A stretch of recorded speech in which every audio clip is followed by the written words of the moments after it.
Xenoverse 2 is an incredibly incomplete and imperfect game.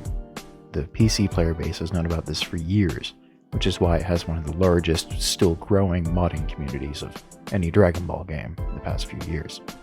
Which is saying a lot because, well, Budokai Tenkaichi 3 exists and it's got coronavirus in it.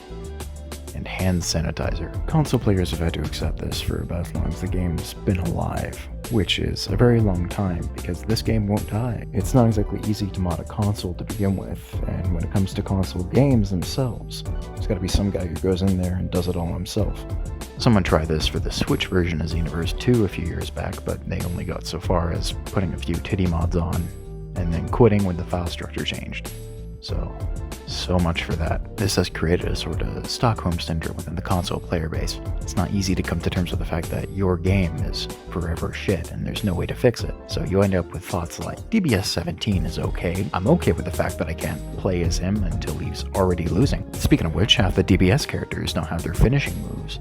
But, I mean, we can't pay the interns enough to make those finishing moves, even though everyone already forked over $20 for the season pass. SS4 Gogeta's a joke character, but I mean, that's okay, right? He lost anyway. Overall, the game's plagued with stupid moveset decisions and a horrible character layout that hurts my eyes every time I have to glance at it slightly.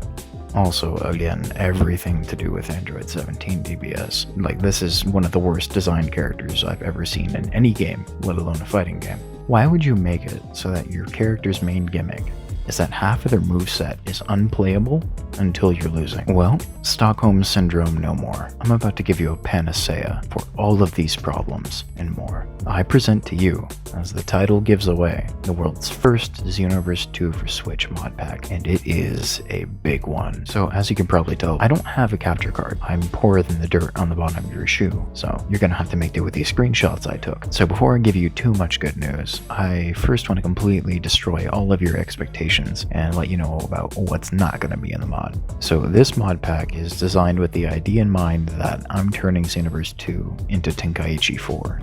Now what this means first and foremost, and probably most importantly to a lot of you, is that the focus on avatar content is completely gone. This is now focused on the cast of characters, and thanks to something that is most definitely not a glitch, but a feature, in the immortal words of Todd Howard, you can't even select your avatar on the main character screen. Fortunately, the actual cast characters are fun this time. Hopefully, having these characters actually be playable and not just spammable partners will make up for the fact that your all-caps Time Patroller / Super Saiyan Blue God of Destruction Gohan will not be playable. Lastly, this mod won't unlock anything for you. You still have to do that yourself. Outside of maybe a few costumes that I found complete bullshit to get, like the stuff that requires 400 TP gifts, but the stages and characters themselves, you'll have to get that. And you can't pirate the DLC with this mod. You still gotta pay for that. I don't want to get arrested. So with all that depressing loss out of the way, let's talk about the cool stuff that you actually want to get this mod for. Firstly, you're gonna get a crisp over 200 mods with this one pack.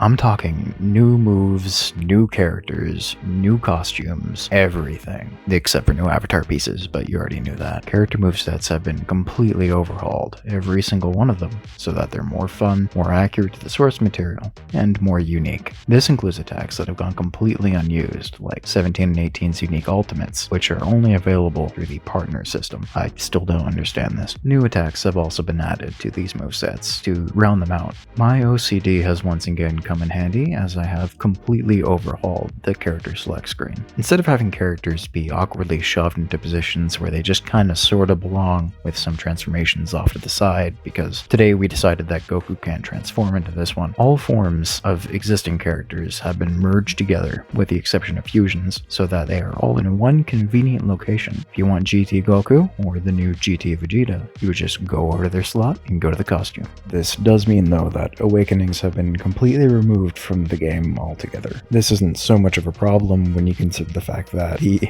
AI is not programmed to use Awakenings. So this means that you can actually have a Super Saiyan Goku versus Super Saiyan Vegeta fight and not have to pay someone to play Xenoverse 2 with you. If it really becomes a big problem for you, just imagine you're playing Tenkaichi 1 with more characters and decent movesets. Almost all of the redundant supervillain characters have also been completely removed. Supervillain Yamcha gets to stay though, that one's funny. Supers, ultimates, and evasives aren't the only ones that get attention though. Existing normal movesets like the combos and such have also been updated for several characters, including both god forms of Vegeta and Goku and Golden Frieza. I also swapped out DBS 17's Super Soul in the process, so have fun actually playing as him. The last thing I'm going to say is I'm not going to tell anyone how to decompress this mod pack. This mod pack has paid content in it solely because that content's just so damn good, and I don't really want to dick anyone over by leaking their paid content. At the moment, it is an incredible pain to open these files. Even though there are many tools available for it, most of them end up corrupted. But I will give a tutorial later on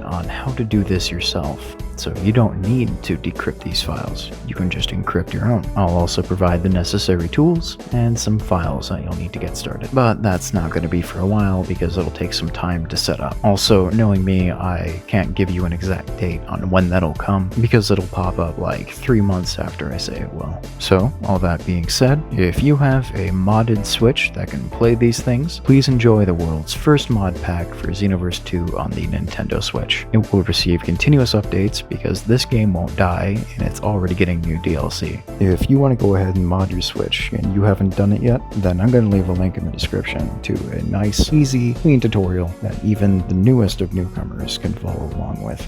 Stay tuned for more traditional Sora news and some Capcom vs. the World stuff.